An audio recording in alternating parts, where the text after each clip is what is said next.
বিভূতিভূষণ বন্দ্যোপাধ্যায়ের গল্প ডালুর বিপদ। মস্ত বড় কাঠের নৌকাটা সারা গ্রামের বালক বালিকাদের নিকট একটি বিস্ময়ের বস্তু হইয়াছে গত কয়েকদিন হইতে। চালানি কাঠের নৌকা, বড় বড় গুড়ি পড়িয়া আছে নদীর ধারে, হাতির মতো বড় বড় গুড়ি। কয়েকদিন হইতেই দেখিতেছে ডালু। মা হাঁক দেয়, ও ডালু, শান্টু, মুড়ি খেয়ে যা। ওনাদের দুজনের পাত্তা নাই। মা বলে, ওরা বসে আছে, গিয়ে দেখো সেই নদীর ধারে, শুধু খাবো আর গাঙের ধারে টোটো করব। কি বিপদেই পড়েছি এদের নিয়ে। কিন্তু নৌকার মোহ হঠাৎ এদের পরিত্যাগ করে না। নদীর ধারে যেখানে ঝিঙের খেতে বর্ষাকালের সন্ধ্যায় ফুল ফুটিয়া আলো করিয়া আছে, সেখানেই বড় নৌকাখানা বাঁধা। দেখিয়া দেখিয়া ডালু শান্টুর আশ মেটে না। অত বড় নৌকা গড়ায় কি করিয়া? কারা গড়ায়? নৌকার গলুয়ের দুপাশে দুটি বড় বড় পেতলের চোখ, তার একটু উপরে সিঁদুর লাগানো। ডালু শান্টুকে বলে, নৌকো দেখলি? মস্ত বড়। আচ্ছা, ওইখানে চোখ কেন? নৌকো কি দেখতে পায় দাদা? দূর বোকা, ও অমনি করে রেখেছে। সব নৌকোর কি চোখ থাকে? থাকে না। কি করে জানলি? আমি তোর চেয়ে বড় যে। তুই কবে জন্মেছিস আর আমি কবে জন্মেছি? সেদিন নদীর নিচু পাড়ে বসিয়া দুই ভাই হাঁ করিয়া দুই চক্ষু ভরিয়া নৌকা দেখিতেছে। নৌকার মাঝি তাহাকে জিজ্ঞাসা করিল, কি নাম? ডালু। উঠিকেডা? আমার ভাই শান্টু। কি জাত? ব্রাহ্মণ। বাড়ি কোনে? এই গ্রামে। এসো, মোদের নৌকো দেখতে আসবা না? ডালুর খুব ইচ্ছা নৌকা দেখিবার, কিন্তু মা যদি বকে। সাহস করিয়া উঠিতে পারিলে মজা হইত বটে, কিন্তু সাহস হয় না। এখন ঘাটে লোকজনের যাতায়াত, ইহাদের মধ্যে কেহ গিয়া মাকে বলিয়া দিতে পারে। এমন সময় আসিতে হইবে যখন ঘাটে কেউ থাকে না। ডালু উদাসীন সুরে বলিল, চল রে শান্টু, বাড়ি যাই। ভাইয়ের হাত ধরিয়া ডালু বাড়ি চলিয়া গেল। পথের বাঁদিকে উঁচু ভাঙা মতো জায়গা, তাতে বড় বড় আম কাঁঠালের গাছ। কোনো কালে এখানে ডিঙি নৌকা আর বড় নৌকার কারখানা ছিল, অর্জুন মাঝির কারখানা। কত ধরনের ছোট নৌকা, বড় মহাজনী নৌকা এখানে তৈরি হইত আগে। ডালু কারখানা দেখে নাই, দেখিয়াছে অর্জুন মাঝিকে। মাজা ভাঙা বাঁকাচোরা বুড়ো তেঁতুল তলার ঘাটে বসিয়া তামাক খায় আর মাছ ধরিবার দোয়ারি বনে। কত ধরনের নৌকার গল্প ও নৌকা ভ্রমণের গল্প করে অর্জুন বুড়ো। ওর মুখে গল্প শুনিয়া পর্যন্ত নৌকার উপর অত্যন্ত মোহ। বড় মহাজনী নৌকা দেখিলে সে যেন কেমন হইয়া যায়। শান্টু বলিল, দাদা, যাবি নে নৌকো দেখতে? এখন না, সবাই চলে যাক ঘাট থেকে। ওরা নৌকোতে উঠতে বললে উঠলি নে। মা বকবে। আমাকে নিয়ে আসবি তো? তুই আর আমি দুজনেই তো আসবো সন্ধেবেলা। শান্টুর ভালো লাগিল না প্রস্তাবটা।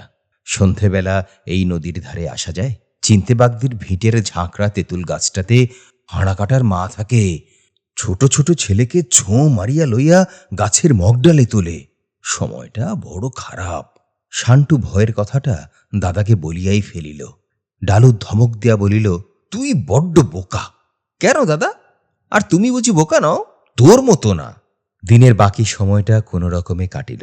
ডালু ভাবে, কখন যে সন্ধ্যা হইবে, কখন নৌকা দেখিতে পাওয়া যাইবে, কিন্তু সন্ধ্যা আর হয় না।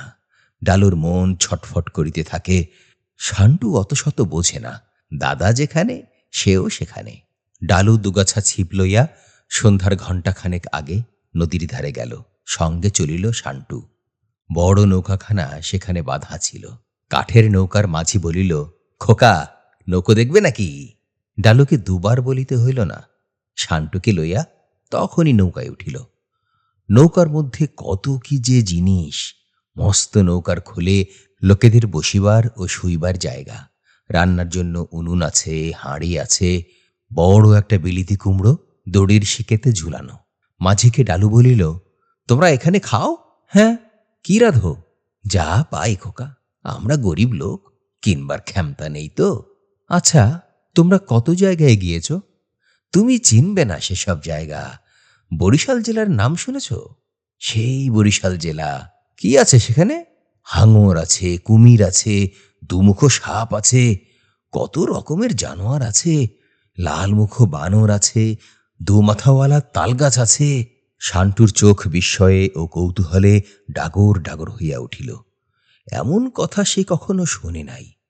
লালমুখো বানর ও দুমাথাওয়ালা তালগাছ না জানি দেখতে কিরকম। সে বলিল, তালগাছে হাড়া কাটার মা আছে? হ্যাঁ, হাড়া কাটার মা আছে তালগাছে। সে আবার কি? ডালু বিজ্ঞের মতো মুখখানা করিয়া বলিল, ও ছেলে মানুষ, ওর কথা ছেড়ে দাও, কি বাজে কথা বলছে। মাঝি বলিল, মস্ত বড় কুমির আছে সেখানে, বুঝলে, তোমরা কখনো দেখনি। ডালু বা শান্টু কোনোদিন একটি অতি ক্ষুদ্র গিরগিটির মতো কুমিরও দেখে নাই। মস্ত বড় কুমির তো দূরের কথা। দুজনেই চুপ করিয়া রহিল। একজন বুড়ো মাঝি নৌকার গলুইতে বসিয়া বেগুন কুটিতেছিল। সে বেগুন কোটা ফেলিয়া রাখিয়া এদিকে আগাইয়া আসিয়া বলিল, ও কি শুনছ খোকাবাবুরা, আমি নিজের চোখে যা সাপ দেখেছি সুন্দরবনের। ডালু ও শান্টু উভয়েই অধীর আগ্রহে বলিল, কত বড়? তাল গাছের মতো মোটা। ডালু বিস্ময়ের সুরে বলিয়া উঠিল, ওরে, আর কত লম্বা? হাত 30-40। ডালু বিস্ময়ে নির্বাক হইয়া গেল। এত বড় সাপ হয় কেউ কখনো শোনে নাই। সুন্দরবনের কাণ্ডই আলাদা। সত্যই কি আশ্চর্য দেশ। বুড়ো মাঝি গল্প করিতে লাগিল, সেবার সুন্দরবনে সুন্দরী কাঠ আনতে গেছিলাম। চোরামুখর কাছারি থেকে 3 ভাটি গেলে তবে ভাঙনডাঙ্গার জঙ্গল, রানীতলার জঙ্গল, বড্ড ভারী জঙ্গল। তারপর সেখানে বৃদ্ধ গল্প বন্ধ করিয়া তামাক সাজিতে আরম্ভ করিল। ডালু শান্টুর আর সহ্য হয় না। তামাক খাইবার কি এই সময়? ডালু অধীর আগ্রহের সুরে বলিল, তারপর? তারপর আমরা খালে নৌকা নোঙ্গর করে ভাঙনডাঙ্গার জঙ্গলে গিয়েছি মৌচাক ভাঙতে। একটা তালগাছের গুড়ির মতো কি জিনিস এক জায়গায় পড়ে আছে, তার উপরে লতা পাতা। আমরা হেঁটে হেঁটে গেছিলাম, যেমন বসলাম অমনি দেখি নড়ে উঠেছে। ও মা! তারপরে দেখি সরে সরে যাচ্ছে গাছের গুড়িটা। তখন দেখি গুড়ি নয়, মস্ত বড় সাপ নড়ছে। তখনই দিলাম ছুট। হাঁ করে নিঃশ্বাস ফেলে সেই সাপে। নিঃশ্বাস টানার জোরে ছোট ছোট জানোয়ার এসে ওর মুখের মধ্যে ঢুকে যায়। তারপর কি হলো? হ্যাঁ গো, তারপর কি হবে? পালালাম মোরা সোজা। আর কি সেখানে দাঁড়াই? বাঘও দেখেছি বড় বড়, কিন্তু বাঘের চেয়েও বড্ড ভীষণ জানোয়ার খোকাবাবু। কেন, বাঘের চেয়েও ভয়ানক? সাপ যে নিঃশ্বাস টেনে নেয় কিনা, ঘাপটি মেরে থাকে জঙ্গলের ধারে, ঝোপঝাড়ের আড়ালে। কেউ টের পায় না আগে থেকে, হঠাৎ টেনে নেয়, পাকে পাকে জড়িয়ে ওর হাড় গোড় গুঁড়ো গুঁড়ো করে ফেলে বাবু, পিণ্ডি পাকিয়ে দেয় একেবারে। বাহিরে রাত্রির অন্ধকার নামিয়া আসিল। কেরোসিনের টেমিটা টিমটিম করিয়া জ্বলিতেছে। ধোঁয়ায় ধোঁয়ায় নৌকার খোল প্রায় ভরিয়া আসিল। ডালুর গা কেন শিহরিয়া উঠিল। তাহার কেমন ভয় ভয় করিতেছে। এইখানে এই সন্ধ্যায় না আসিলেই হইত। হঠাৎ সে কখন ঘুমাইয়া পড়িয়াছে। যখন ঘুম ভাঙিল, সে দেখিল নদীর ধার হইতে কিছু দূরে একটা আম কাঠের বড় গুঁড়ির উপর শুইয়া আছে। ডালু ধড়মড় করিয়া উঠিয়া বসিল। এখানে সে কেমন করিয়া আসিল? সে 2 হাতে চোখ রগড়াইয়া লইল। রাত্রির অন্ধকার, চারিদিকে মাথার উপর বাদুর ঝটপট করিতেছে, তারা ভরা আকাশ। সে এখানে কেন? নৌকা কোথায়? শান্টু কোথায়? ডালু ছুটিয়া গেল নদীর ধারে। ওই তো সেই বেনার ঝোপ নদীর পাড়ে। ওইখানেই, ওই বেনার ঝোপের মধ্যেই তো লোহার বড় নোঙ্গর ফেলিয়া নৌকাটি দাঁড়াইয়াছিল। সে নৌকা তো নাই। শান্টু কোথায়? ডালু ভাইয়ের নাম ধরিয়া চিৎকার করিয়া ডাকিতে লাগিল, শান্টু, শান্টু! কেহ উত্তর দিল না। কেহই নাই, উত্তর দিবে কোথা হইতে? ডালুর বুকের মধ্যে ঢেঁকির পাড় পড়িতে লাগিল।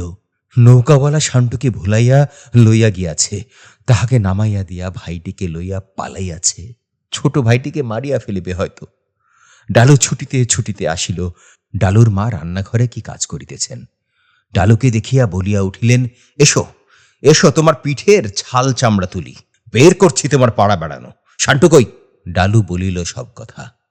কাঁদিয়া বলিল, মা, শান্টুকে ওরা চুরি করে নিয়ে গিয়েছে, মেরে ফেলবে। সে কি ভীষণ কান্না! কান্নার বেগে ডালু ফুলিয়া ফুলিয়া উঠিতে লাগিল। মাও চিৎকার করিয়া কাঁদিয়া উঠিলেন। এমন সময় বুকের পাঁজরে ঘা খাইয়া ডালুর কান্না থামিয়া গেল। সে চাহিয়া দেখিল বুড়ো মাঝিটা তার বুকের উপর ঝুঁকিয়া পড়িয়া কি বলিতেছে।